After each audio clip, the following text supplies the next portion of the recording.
Graça e paz, pessoal. Espero que todos vocês estejam bem em nome do Senhor Jesus. Hoje eu quero te fazer uma pergunta. Você é discípulo do Senhor Jesus? Senhor Jesus Cristo?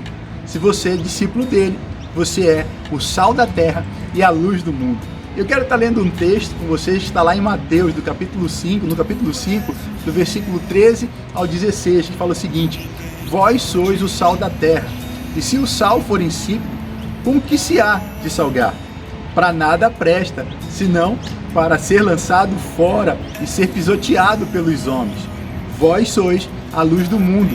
Não se pode esconder uma cidade edificada sobre um monte, nem se acende a candeia e se coloca debaixo do alqueire, mas no velador, e dá luz a todos que estão na casa. Assim resplandeça a vossa luz diante dos homens, para que vejam as vossas boas obras e glorifiquem a vosso Pai que está no céu.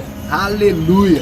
Pessoal, antes de Jesus falar sobre esse texto que nós acabamos de ler, ele foi batizado por João Batista, ele foi tentado pelo diabo no deserto, ele foi chamar os seus primeiros discípulos, que no caso eram Pedro, André, Tiago e João, e também ele já tinha feito o Sermão da Montanha, onde ele falou sobre as bem-aventuranças. E esse Sermão da Montanha, uma das mais famosas pregações de Jesus citadas na Bíblia, foi realizada na área hoje chamada Monte das Bem-aventuranças, também conhecido por Monte das Beatitudes, conhecido no passado como Monte Eremos, que fica localizado entre Cafarnaum, que é Israel, e Teba, que fica no Egito, bem perto da margem do Mar da Galileia e do lugar aonde Jesus fez outra de suas famosas pregações, que foi a parábola do semeador. Nesse dia, como de costume, Jesus estava cercado por uma multidão de pessoas que estavam ali para serem curadas de toda sorte de enfermidade. Após falar sobre as bem-aventuranças, Jesus olha para os seus discípulos e diz: vocês são o sal da terra e a luz do mundo. Que sensacional!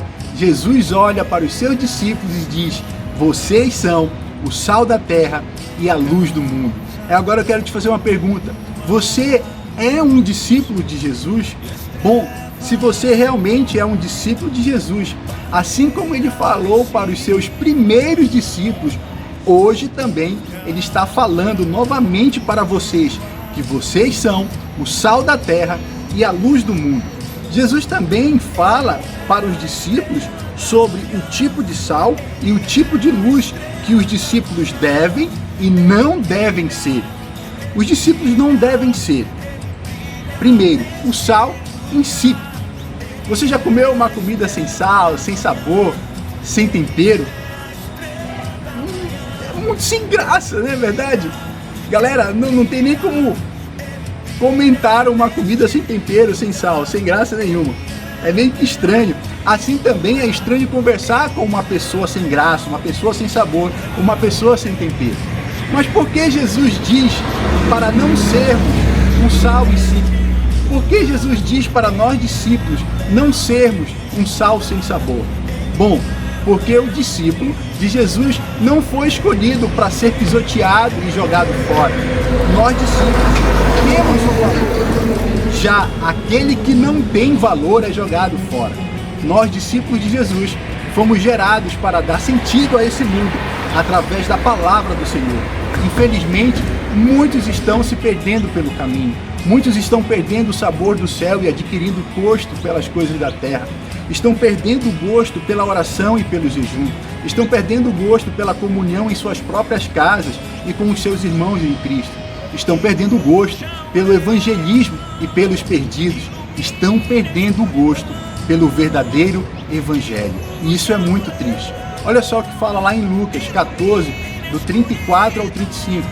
Bom é o sal, mas se o sal denegar, ou seja, perder o seu sabor, com que se há de salgar? Nem presta para a terra, nem para o monturo. Lançam-no fora. Quem tem ouvidos, ouça o que a palavra está dizendo. Deus está nos alertando para o que irá acontecer conosco caso nós não venhamos cumprir o propósito para o qual fomos chamados. Ele, Deus, Jesus, está nos dizendo que caso nós não dermos sabor a esse mundo, o mundo irá colocar o seu sabor, o seu tempero em nós. E a partir do momento que isso acontecer, nós não serviremos mais ao propósito para o qual fomos chamados e seremos pisoteados pelo mundo. Que propósito é esse? Bom, o propósito para o qual fomos chamados é o propósito de ser discípulo, o propósito de fazermos discípulos, o propósito de pregar o evangelho a toda criatura, falando que Cristo salva, cura, batiza com o Espírito Santo e breve voltará. E principalmente o propósito de sermos servos. O que mais o discípulo não deve ser? Primeiro nós falamos que o discípulo não deve ser o sal sem tempero, o sal sem sabor, né? O sal sem gosto. E agora nós vamos falar que o discípulo não deve ser a luz que é colocada em um lugar onde não seja gerado claridade. Por causa do escuro ou da falta de energia, quantos já precisaram recorrer a uma luz de emergência, uma luz de vela ou até mesmo uma luz de candeeiro? Quando você pegou essa fonte de luz, onde você colocou essa fonte de luz? Você a colocou em um lugar onde a sua claridade pudesse contagiar todo o ambiente que você estava, ou você a colocou em um lugar escondido? O que aconteceria se essa luz fosse colocada em um lugar onde a sua claridade fosse ofuscada?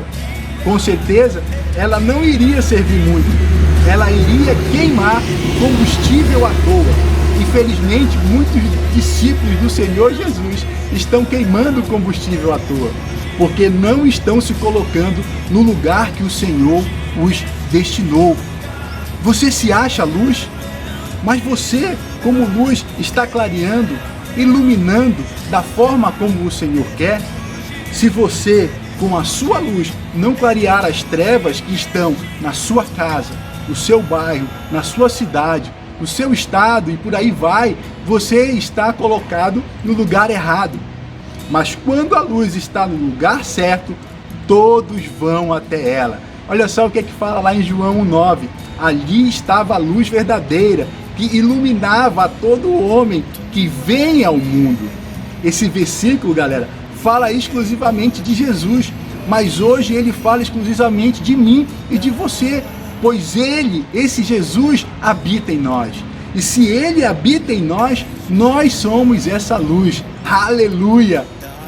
Agora, como os discípulos devem ser? Nós vimos que ele não deve ser o sal sem sabor, o sal em si. Nós vimos que ele não deve ser a luz colocada no lugar onde não gera claridade. E agora, como o discípulo deve ser? Primeiro, o sal que dá gosto. O sal, ele tem a função de dar sabor e preservar os alimentos.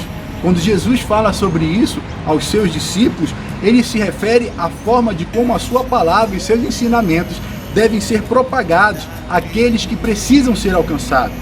O sal possui muitas características, mas certamente ao dizer, vós sois o sal da terra, Jesus explora no sal as suas duas principais características, que são elas, o sabor e o antisséptico. Uma das funções mais importantes do sal nos dias de Jesus era justamente o poder de preservar os alimentos. O sal era a melhor solução para impedir a deteriorização dos alimentos. Além disso, ele também servia como tempero. O Senhor Jesus nos escolheu para, além de dar sabor ao mundo, servir de remédio para essa geração infectada pela idolatria, infectada pela pornografia, pela prostituição, pela corrupção, infectada por toda a zona maligna que Satanás implantou neste mundo.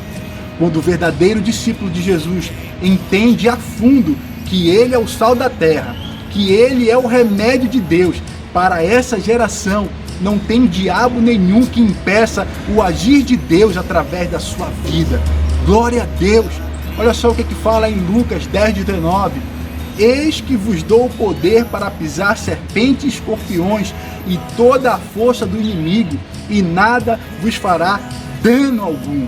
Você, discípulo do Senhor Jesus, tem poder para pisar em serpentes e escorpiões. Aleluia! Outra coisa, o discípulo do Senhor Jesus também deve ser a luz que é colocada no ponto mais alto para clarear e para que todos a vejam. Aleluia! Novamente, galera, eu quero te perguntar, quantos são discípulos de Jesus? A partir do momento que nos tornamos discípulos de Jesus, Ele nos coloca no lugar certo. Ele nos coloca no lugar onde a sua luz possa resplandecer. Você é colocado em lugares altos para que através de você a glória do Senhor resplandeça. Quando você está cheio da glória, da luz de Deus, grilhões são quebrados.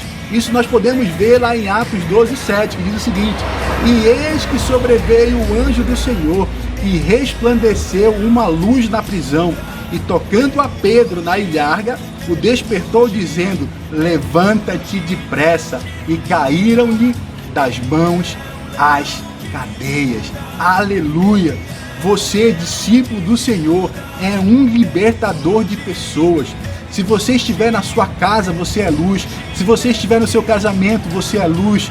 Se você estiver no seu trabalho, você é luz. Na escola, você é luz. Na faculdade, você é luz. Se você estiver pregando a palavra do Senhor, lembre-se, você é luz. Em todo lugar que você estiver, você é luz. Aleluia! Em Salmos 119, 105 fala o seguinte: lâmpada para os meus pés é a tua palavra e luz para o meu caminho. Em João 12, 46 diz o seguinte: eu sou a luz que vim ao mundo, para que todo aquele que crê em mim não pereça em trevas. Em Isaías 61, ao 3 diz: levanta-te, resplandece, porque vem a tua luz, e a glória do Senhor vai nascendo sobre ti, porque eis que as trevas cobriram a terra e a escuridão os povos, mas sobre ti, gruda essa palavra no teu coração aí, querido, sobre ti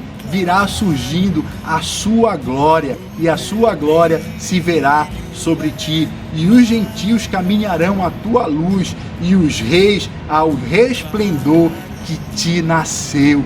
Aleluia! Glória a Deus! Discípulo do Senhor Jesus, se você está firme com Deus, continue, porque a tua caminhada, embora venha aparecer muitos obstáculos, ela será vitoriosa. Mas se você está um discípulo meia boca aí, irmão, se você, discípulo do Senhor Jesus, está se achando sem sabor, sem luz e fora de sintonia com o reino de Deus, esse é o momento que Deus preparou para que você volte a ser o sal e a luz do reino de Deus para todos aqueles que precisam de salvação. Que Deus te abençoe, que a graça do Senhor esteja sobre a tua vida, que as mãos dele nunca se aparte de você e de toda a sua família. É assim que eu peço e oro por você nesse dia. Graça e paz.